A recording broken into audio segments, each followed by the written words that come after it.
তারপর যেতে যেতে যেতে এক নদীর সঙ্গে দেখা। পায়ে তার ঘুঙুর বাঁধা, পরনে উড়ু উড়ু ঢেউয়ের নীল ঘাঘরা। সে নদীর দুদিকে দুটো মুখ। এক মুখে সে আমাকে আসছি বলে দাঁড় করিয়ে রেখে অন্য মুখে ছুটতে ছুটতে চলে গেল। আর যেতে যেতে বুঝিয়ে দিল, আমি অমনি করে আসি, অমনি করে যাই।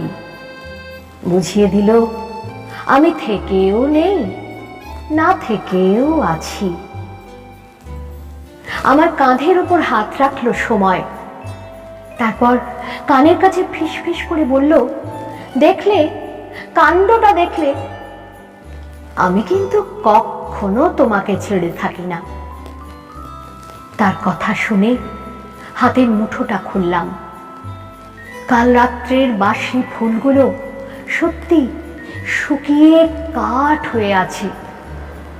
গল্পটার কোনো মাথা মুন্ডু নেই বলে বুড়ো ধাড়িদের একেবারেই ভালো লাগলো না।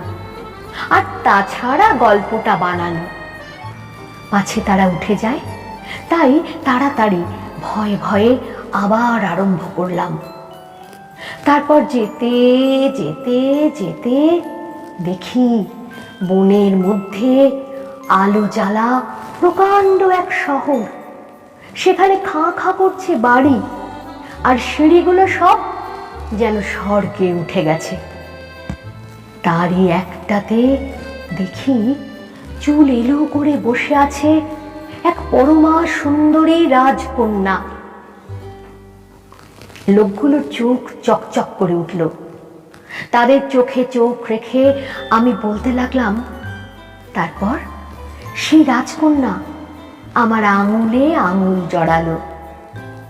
আমি তাকে আস্তে আস্তে বললাম, তুমি আশা, তুমি আমার জীবন। শুনে সে বলল, এতদিন তোমার জন্যই আমি হাঁ করে বসে আছি।